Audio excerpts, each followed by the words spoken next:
jangan dilihat dari Al-Qur'annya, Bang. Kitabnya Abang, saya nggak mau bahas kitab orang lain, saya nggak mau bahas itu dari sekali karena artinya begini, Bang, saya kan bicara tadi, saya tanya tadi sejarah, saya nggak tanya Al-Quran, saya nggak tanya kitab Abang, jadi saya hanya bertanya tentang sejarah, Bang, historisnya yang ada di Israel itu Yesus, sejarahnya itu yang ada di Israel itu dibunuh atau bunuh diri, Bang? Itu pertanyaan saya, Bang. Gini, sebenarnya itu yang saya bingungkan. Kok Abang malah balik tanya sama saya? Gini, makanya Bang, saya tanya balik sama Abang. Dia itu terbunuh atau bunuh diri gitu? Mau macam mana? Gini, Bang, Abang kan saya tanya, kalau Abang belajar sejarah, Abang pasti tahu Yesus itu dibunuh atau terbunuh.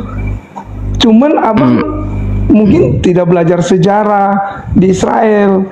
Orang Israel nanti tanya-tanya sama orang Israel kalau punya kesempatan nanti ketemu dengan orang Israel, tanya sejarahnya, Yesus Kristus itu dibunuh atau bunuh diri. Nanti Abang tanya sejarah. Saya tidak mau mengada-ngada. Ini bukan soal sebelum saya menjawab, coba Abang pastikan dulu dah. Sebelum saya menjawab pertanyaan Abang, coba Abang pastikan dulu di antara dua pilihan. Tuhan Anda datang ke bumi, dia dibunuh atau terbunuh? Dia bunuh diri atau terbunuh? Dia dibunuh, Bang. Oh, dibunuh, berarti terbunuh gitu ya? Dibunuh, Bang. Ya, dibunuh kan, terbunuh artinya dia datang ke muka bumi, betul? Iya. Iya, dari tadi dong, Bang. Jangan putar sana putar sini, saya bingung jadinya. Gini, yang saya malas, Bang. Abang sudah tahu, tapi pura-pura tidak tahu dan pura-pura bertanya. Bukannya saya udah tahu tapi bikin bingung penjelasannya gitu loh. Jangan bikin bingung sendiri, Abang sendiri yang bikin bingung gini, Bang. Baik, Bang. Abang kan udah tahu sejarahnya. Saya sudah pastikan Abang tahu sejarahnya. Baik. Saya nggak usah bicara kitab suci, Bang. Baik, kalau saya mempelajari sejarahnya, Yesus tidak dibunuh dan tidak terbunuh. Sejarah dari mana, Bang? Dari Bible. Aduh, Bang. Bible itu menuliskan dia dibunuh, Bang. Oh, dia dibunuh. Baik, kita buktikan apakah Yesus dibunuh atau terbunuh. Bang, perhatikan dulu data saya sampai selesai ya. Jangan dipotong, Bang. Ya. Baik. Oke, saya bawakan dulu sama Abang ya. Nih, Bang. Bentar, saya buka ini dulu teman-temannya. Oke. Bang, ya, mana Bang. Abangnya? Lanjut, Bang. Lanjut, saya lihat. Oke, ini data, Bang. Ya, Bang ya. Saya bukakan dulu di Yohanes ya. Yohanes 14 nomor 3 ya. Bang, ini ketika penangkapan Yesus ya. Ini ketika penangkapan Yesus, Yohanes 13, bukan Yohanes 14. Yohanes 13 nomor 4. Ketika penangkapan Yesus ya, di Yohanes 13 nomor 4. Lalu bangunlah Yesus dan menanggalkan jubahnya ya. Saat digerebek tentara Romawi, Yesus menanggalkan jubahnya, oke? Dan ia mengambil sehelai kain lenan. Yesus hanya pakai sehelai kain, oke? Dan mengikatkannya pada pinggangnya, oke? Ya. Oke, ya, ini data ya. Di bawahnya, Bang. Ya, kemudian ia menuangkan air ke dalam sebuah basi dan mulai membasuh kaki muridnya. Ini kan perjamuan sebelum penangkapan dari tentara Romawi, oke? Nah, baik. Coba kalau kita buka nih ya, di dalam Markus tadi, ini Bang. Ya. Di dalam Markus 14 ya. Markus 14 di sini dikatakan ada seorang muda yang pada waktu itu hanya memakai sehelai kain lenan. Siapa ini, Bang? Gimana? Yesus ya? Ada seorang muda yang pada waktu itu hanya memakai sehelai kain lenan. Betul ini Yesus? Terus, untuk menutup badannya. Yesus ya? Mengikuti dia. Mengikuti dia itu, Bang. Berarti bukan Yesus itu, Bang. Dia Terus itu siapa? Yesus. Yang pakai kain lenan tadi siapa? Coba lihat judulnya, Bang. Apa judulnya nih? itu? Penggerebekan. Yesus ditangkap. Nah, ya, terus kembali Oke, ayat tadi. Oke. Ya. Yang pakai kain lenan siapa? Lihat itu, lalu yang ayat atasnya, lalu semua murid itu meninggalkan dia dan melarikan diri. Oke. Ada seorang muda, semua murid sudah pergi, tetapi ada seorang yang muda yang pada waktu itu hanya memakai sehelai kain lenan untuk menutupi badannya, mengikuti Yesus. Ada orang mengikuti Yesus, mengikuti dia. Mereka hendak menangkapnya. Jadi yang ditangkap ini bukan Yesus, seorang muda ini yang mau kabur. Bukan, Bang. Lah, terus? Bukan, Bang. Abang salah memahami kalimatnya atau ceritanya. Abang salah memahami ceritanya. Ada seorang yang muda, berarti ada orang lain. Ada orang lain. Pada waktu itu, pada waktu mau penangkapan itu hanya memakai sehelai kain lenan untuk menutupi badannya. Mereka hendak menangkapnya. Oke. Nah, kemudian dia mengikuti Yesus. Mereka hendak menangkapnya. Bang, tahu nggak siapa yang pakai sehelai kain lenan?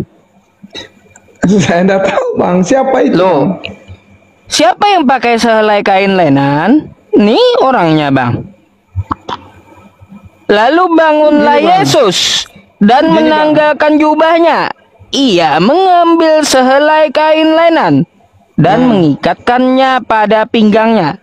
Nah, yang pakai kain lenan Yesus, Bang. Gini, Bang, kain lenan yang digunakan di ayat itu dia mengikat di pinggangnya, bukan memakai. Dia hanya mengikat. Gini, Bang, kalau kita mengambil kesimpulan kain lenan, saya pakai baju merah, ketemu sama abang yang pakai baju merah. Apakah itu kan bisa saja kebetulan, Bang. Kalau saya pakai baju merah, abang kemudian abang juga pakai baju merah.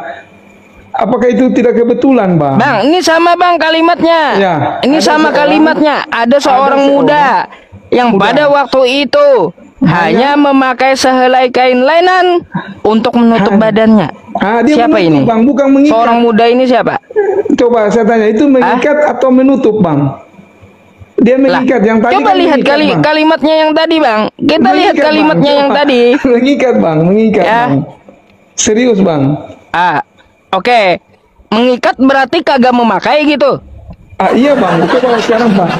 Baju dipakai dan baju itu diikat di pinggang. Apakah sama memakai dengan mengikat, Bang? Berarti sama-sama dipakai tapi jenis pakainya beda, oke? Iya, Bang. Jenis ya udah berarti ya dipakai juga. Sama. Ini, Bang. Yang punya kain lenan itu bukan hanya Yesus. Siapa, Bang? Baik, buktikan sama saya. Kalau Anda membantah bukan cuma Yesus, siapa yang diperbolehkan pakai kain lenan halus kayak gitu? Siapa selain Yesus? Raja-raja. Anda perlu tahu, Bang, ya. Bang. Gini, Bang. Yang punya kain lenan. Orang Yahudi, Anda kan belajar Yahudi. Anda kan belajar Yahudi. Seorang rabi itu memakai kain lenan yang halus, tidak boleh sembarangan dipakai orang biasa. Iya. Jadi kayak gitu. Anda tahu sendiri gitu. Nah, jadi yang pakai kain lenan ini nggak mungkin muridnya, nggak mungkin. Pasti rabinya.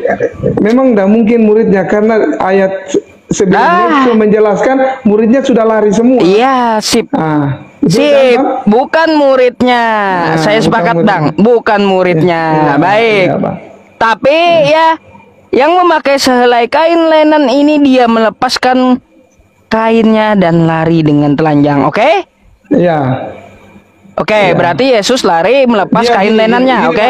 Isi ceritanya begini, Bang. Ini orang yang muda ini, dia bawa kain lenan, dia buka kain lenannya, kemudian dia menutupi Yesus dengan kain lenan, kemudian dia lari telanjang, Bang. Orang yang tadi yang pakai kain lenan tadi, habis dia menutupi Yesus, dia lari telanjang, Bang. Jadi bukan Yesus yang lari telanjang, Bang. Yang boleh memakai kain lenan selain rabi waktu penggerebekan itu siapa sih? Ada lagi rabi selain Yesus? Begini, Bang, saya mau jelaskan ya, Bang. Yang pakai kayak gimana?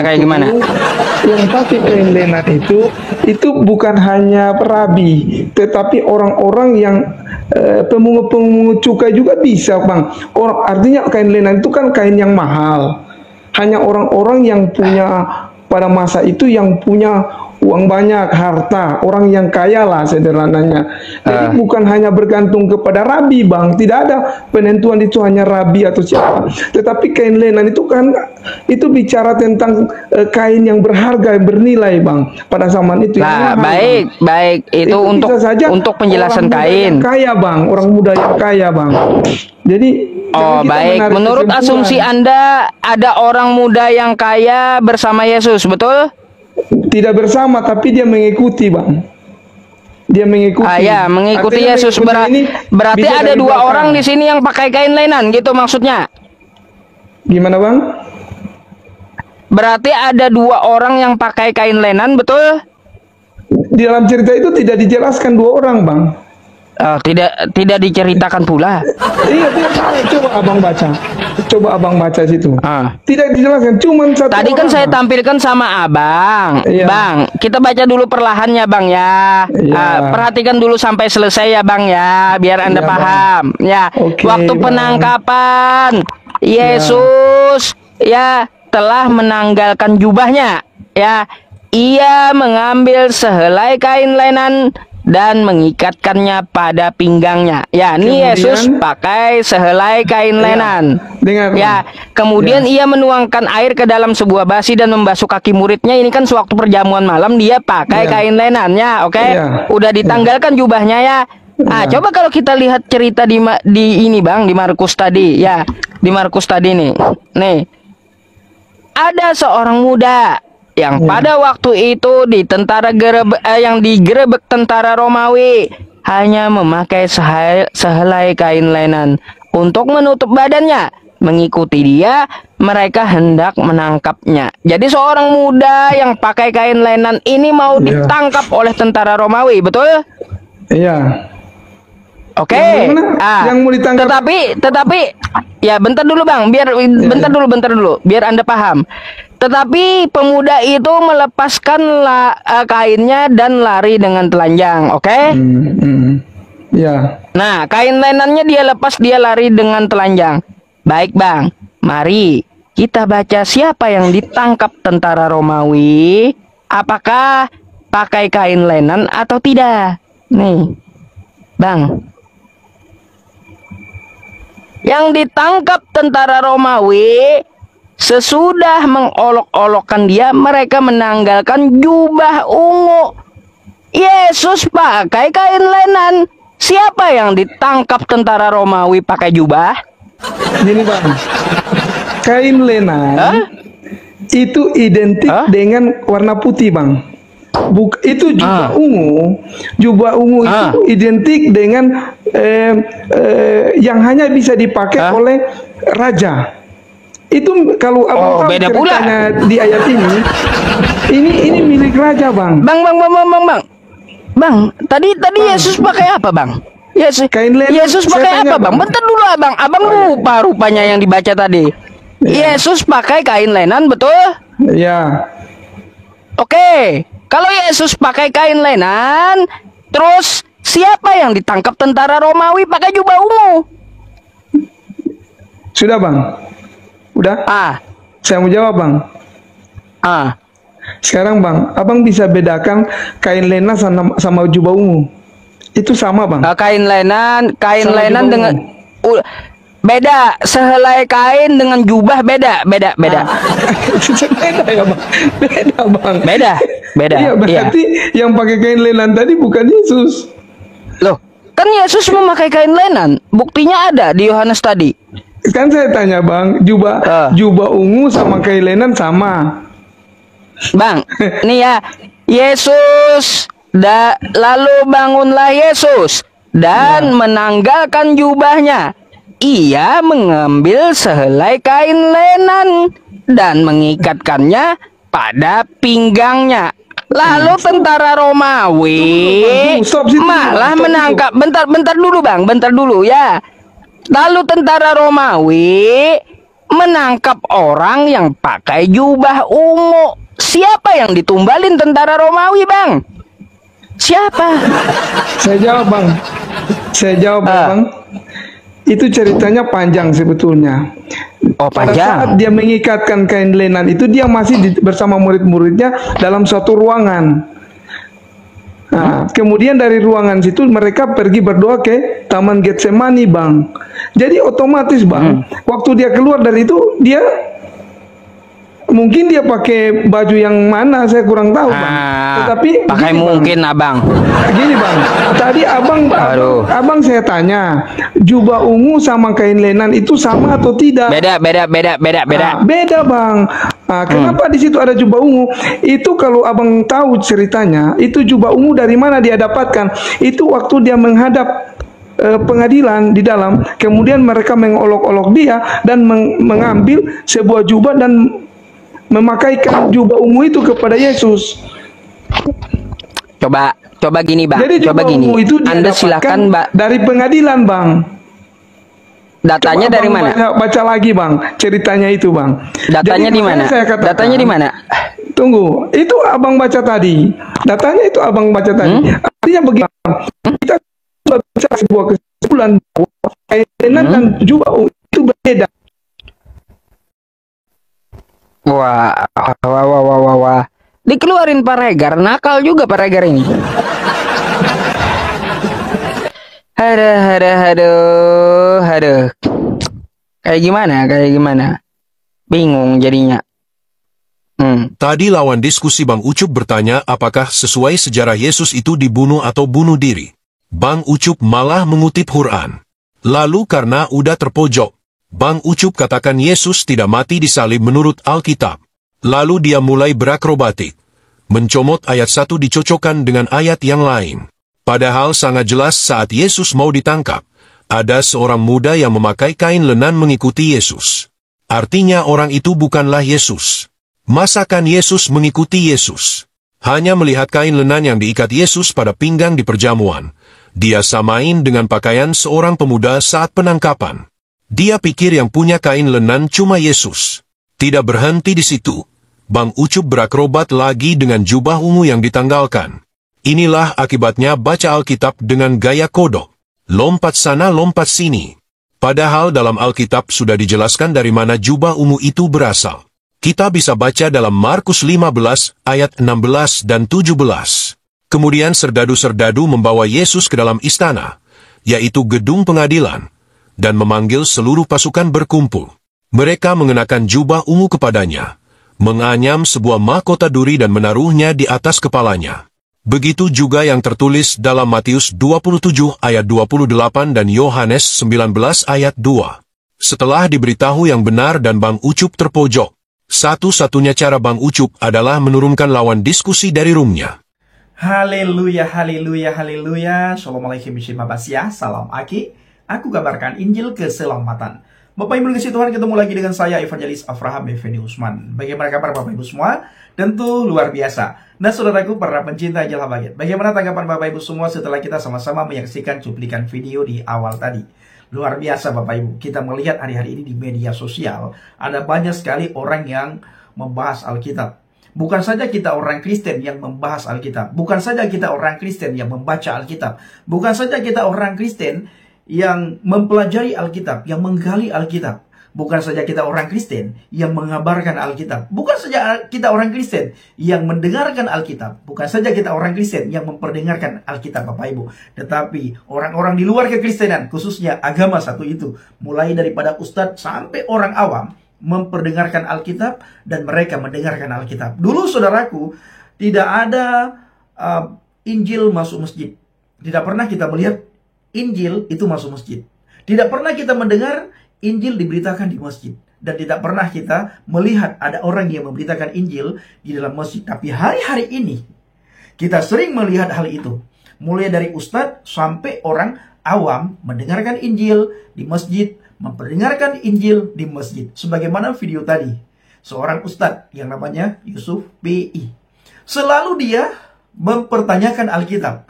Dia menggali Alkitab, Bapak Ibu. Walaupun dengan cara olo-olo. Bagi saya, ini sesuatu hal yang sangat luar biasa, saudaraku. Ada peningkatan, ya. Sekalipun dengan cara olo-olo. Sekalipun tujuannya untuk menghina. Sekalipun tujuannya untuk menertawakan, Bapak Ibu. Tetapi setiap saat orang di TikTok itu mendengarkan kabar baik. Setiap saat orang di TikTok mendengarkan Injil. Setiap saat orang di TikTok mendengarkan Alkitab. Bapak Ibu, kalau saudara melihat TikTok hari-hari ini, jarang sekali para polemikus itu dan para polemik memperdengarkan kitabnya, yaitu Al-Quran. Jarang. Mereka lebih sering memperdengarkan Alkitab. Mereka lebih sering membahas Alkitab. Ketika mereka memperdengarkan kitabnya dan membaca kitabnya, menggali kitabnya, tidak ada yang nonton. Ya, penontonnya sepi. Minat orang untuk mendengar itu tidak ada, Bapak Ibu. Akhirnya, roomnya, komalnya itu sepi, sangat sedikit sekali, bisa dihitung dengan jari penonton-penonton yang datang ke roomnya, ke komalnya. Tetapi ketika dia membahas Alkitab, dibacakan dengan suara nyaring, itu penonton mulai datang. Berdatangan penonton. Setiap telinga mendengar ayat demi ayat yang dibacakan. Setiap telinga mendengar penyampaian akan firman Tuhan. Setiap orang mendengar bagaimana jawaban menurut Alkitab. Mereka tujuannya menghina, mereka tujuannya mengolok-ngolok, tetapi ketika kita menjawab, ratusan telinga, ribuan mata memandang, mendengar, dan menyaksikan jawaban daripada kita para apologet Kristen. Makanya jangan pernah lelah, jangan lelah bekerja di ladangnya Tuhan. Jangan lelah kita bekerja di ladang Tuhan. Sekalipun kita diolok, dihina, dicaci maki, kita ditertawakan, iman kita direndahkan, tetap kita pergi beritakan Injil, tetap kita bersaksi. Bersaksilah sampai Tuhan datang. Bersaksilah sampai Tuhan datang. Bersaksi, bersaksi, bersaksi. Haleluya. Bersaksilah sampai Tuhan datang. Kita melihat, Bapak Ibu, bagaimana tadi Yusuf PI mempertanyakan Alkitab. Mereka, Bapak Ibu, jarang sekali membuka komal, dan hampir tidak pernah saya melihat mereka menyuruh kita orang Kristen untuk bertanya tentang kitab mereka. Selalu mereka mempertanyakan kitab kita, mempertanyakan kitab kita, mempertanyakan kitab kita, mempertanyakan kitab kita. Mereka buka komal khusus untuk membahas Alkitab.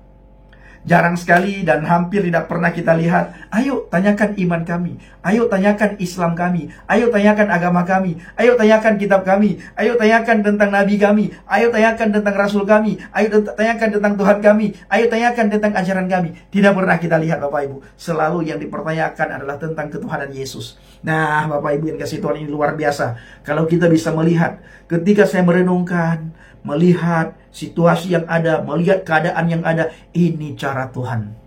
Ini cara Tuhan, ini pekerjaan Tuhan yang luar biasa, Bapak Ibu. Bayangkan, dulu tidak ada satupun kita mendengar di masjid itu membahas Alkitab. Hari-hari ini, para mu'alaf tiap saat membahas Alkitab di masjid, di musalla, di pengajian-pengajian, mereka membahas Alkitab. Jadi saudaraku, capek-capek dia keluar dari agama Kristen, masuk agama Islam, dan dia jadi mu'alaf, pembahasannya Alkitab. Luar biasa, saudara ya. Luar biasa. Tinggalkan Kristen, masuk agama sana, dipanggil dia mu'alaf, yang dibahas Alkitab. Yang diperdengarkan itu nama Yesus, walaupun dengan cara olok-olok. Makanya Bapak Ibu, hampir semua tempat pengajian, ya, ketika diundang si A, si B, si C, yang diperdengarkan Alkitab.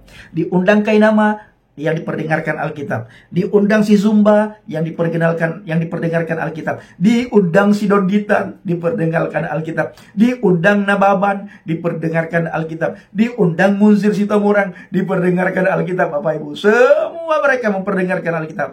Muncul Ustaz Yusuf PI, Alkitab juga yang dia perdengarkan. Alkitab juga yang dia yang dia gali, saudaraku. Haleluya. Ini adalah pekerjaan Tuhan secara luar biasa, saudaraku. Dan ada banyak orang di luar sana secara diam-diam, mereka akan menggali sendiri, mereka akan bertanya sendiri kepada orang Kristen dengan hati yang terbuka, dengan ingin tahu yang dalam, sehingga banyak orang Islam hari-hari ini murtad, percaya kepada Yesus, meninggalkan agama Islam. Kenapa? Karena seringnya mereka mendengarkan Alkitab. Karena seringnya mereka mendengarkan nama Yesus, nama yang di atas segala nama. Nama yang olehnya kita umat manusia diselamatkan, saudaraku. Haleluya, haleluya, haleluya. Saya harus ulang-ulangkan kalimat haleluya, haleluya, haleluya. Tuhan kita luar biasa, Bapak Ibu ya. Tuhan kita luar biasa. Kita berdoa di Indonesia ini akan terjadi perubahan. Di Indonesia akan terjadi pertobatan. Di Indonesia akan terjadi hujan murtad secara luar biasa, saudaraku.